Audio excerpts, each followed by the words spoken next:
সরকারকে বলবো, আপনি এই হুজুরদের কোনো প্রশ্রয় দিবেন না।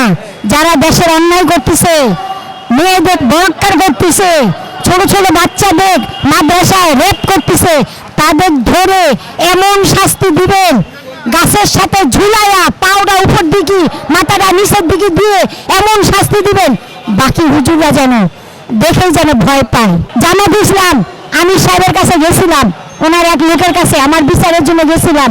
উনি আমাকে এমন একটা কথা বলছে, সেখান থেকে আমি পালিয়ে আসতে বাধ্য হয়ে গেছি। আমি বলি জামাত বলতে কিছু না, জামাত বলতে কোনো দল নেই। আমি জামাত কিছু না, জামাত হলো পাকিস্তানি দল, জামাত হলো পাকিস্তানি দল, জামাত কিসের দল?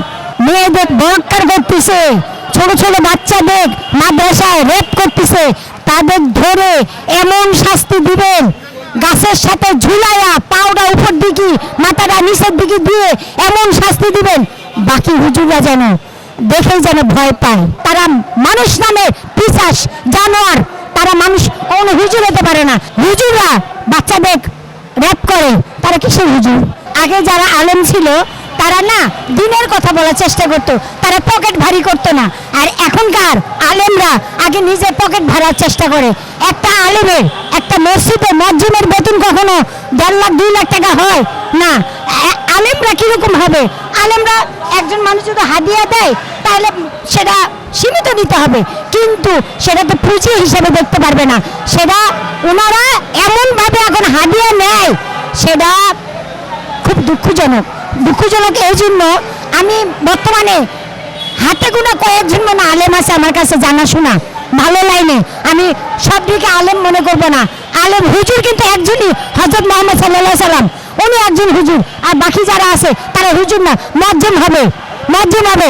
সরকারকে বলবো, আপনি এই হুজুরদের কোনো প্রশ্রয় দিবেন না।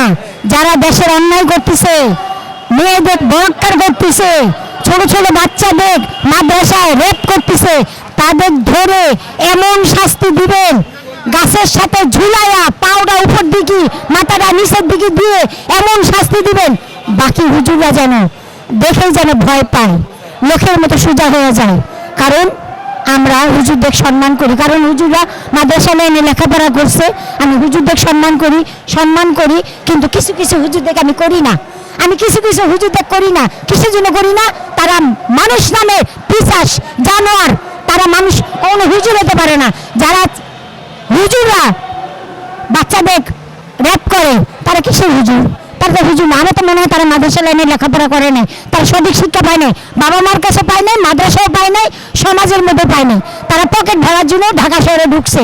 ঢাকা শহরে কিছু কিছু মসজিদ আছে, মাদ্রাসা আছে, সেই সব তদন্ত কইরা এই দুষ্ট হুজুরদের সরাইতে হবে, না হলে বাংলাদেশ আমাদের ধ্বংসের পথে। ওনাদের চলাফেরা কথাবার্তা ভুল আছে। ওনারা যে ওই যে সংসদে যে কথাগুলো বলে, হ্যাঁ সংসদে কথাগুলো বলে, আমি মনে করি একটা সঠিক কথা না, মিথ্যা কথা। আমি জামাত ইসলাম আমি সাহেবের কাছে গেছিলাম, ওনার এক লোকের কাছে আমার বিচারের জন্য গেছিলাম। উনি আমাকে এমন একটা কথা বলছে, সেখান থেকে আমি পালিয়ে আসতে বাধ্য হয়েছি। কিন্তু আমি বলি জামাত বলতে কিছু না, জামাত বলতে কোনো দল নেই। আমি জামাত কিছু না, জামাত হলো পাকিস্তানি দল, জামাত কিসের দল?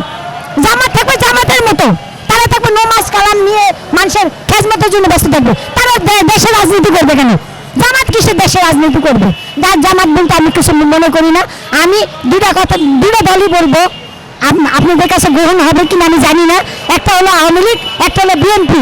বাংলাদেশের মধ্যে এই দুটা দল যদি ভালো থাকে, এই দুটা দল আছে, বাকি কোনো দলের আমি প্রশ্রয় দিব না, মানবো না। কারণ আমি বুদ্ধ বয়স থেকে আমি কোনোদিন জামাতের সাপোর্ট করিনি, আজও করি না, মরার আগ পর্যন্ত সাপোর্ট করবো না।